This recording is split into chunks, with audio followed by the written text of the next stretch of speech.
something. We call him Captain first because he was the first AC governor, later ACN. And I remember people saying to me, where do we have ACN? Then, because they say when the righteous are at the top, things work. Then Edo joined, and I became the second governor. And then, as he crafted the fine slogan, one by one plus, by God plus one by one, we became 6, 5, 6, and as we speak, 14 governors under the umbrella of APC. But he's also a study in what people call continuity of governance. That governors can come and go, but the vision and the commitment to sustain development need not change. And that governors and their predecessors can work like younger brother and elder brother. And today, Lagos, even by those who hate the accomplishment of Lagos, recognize that Lagos is a statement of the infinite possibilities that exist in Nigeria if we get the leadership question right. So I call Governor Fashola to inform him of my intention to escape on a short vacation, short man, short vacation. And he said to me, Comrade, you know, this election, we want to refocus on issues. It's good to have all the big rallies in the stadium. And if you have the kind of money some people have, you can pay for how many people to come. Some of them will just be beaten down. They don't want to know what speeches are being made. We saw some earlier in the day somewhere. And he said, we need to engage. What are the issues? When we talk of change, changing from what to what is the content and character of the change that we are talking about? The drivers of this change, why are they different? Why should we trust them? What will they do differently? I want to have a leadership that promotes dialogue, not monologue, where you just say it to them, and the only entry point for you is to clamp.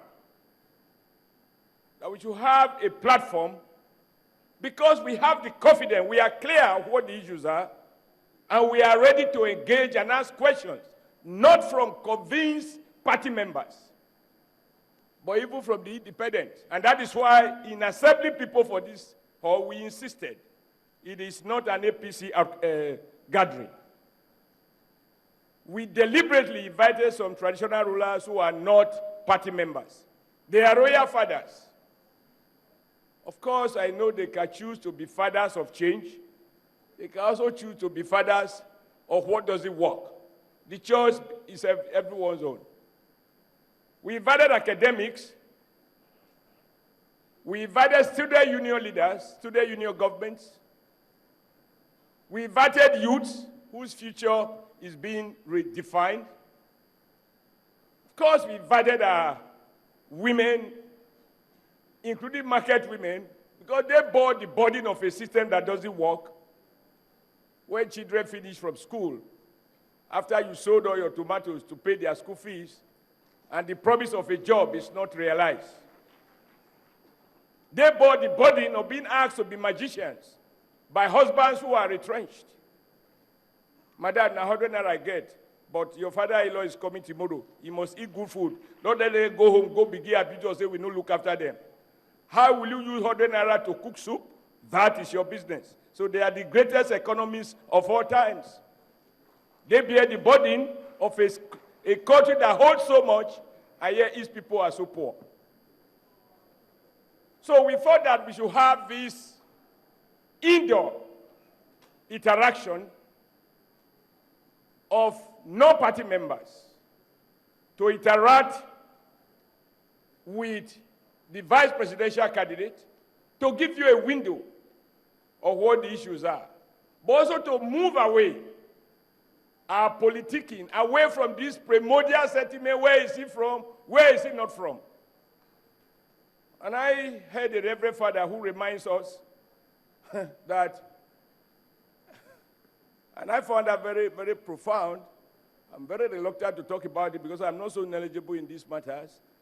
But he said that Judah was a Christian, and that by today's standard, he was probably a cardinal. And even that was not enough for him not to betray Jesus Christ. So this thing is not about whether you are a Muslim or you are a Christian. What will you do differently? How will you guarantee our future? How can we convert people who have been reduced to thuggery from thuggery to be industrial workers? How do we reinvent the Ikeja industrial base? How do we return those textile mills in Kaduna South?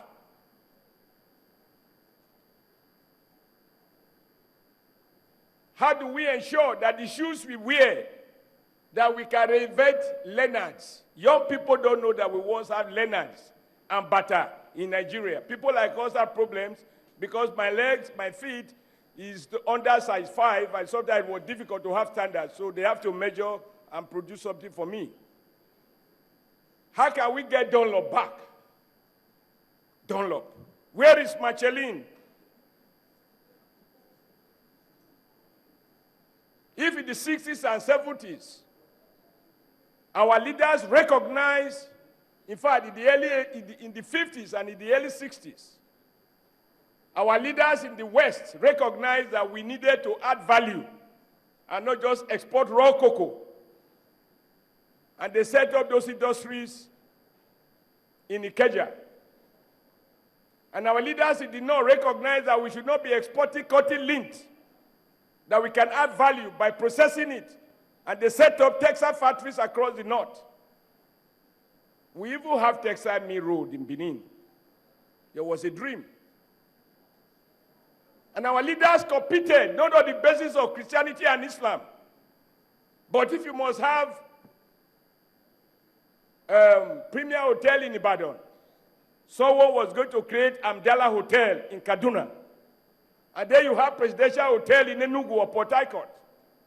Competition based on development, not empty rhetoric about where you are, where you come from, whether you are a believer or you are not a believer, whether a man head up in hell or in heaven, it is his privilege or his burden.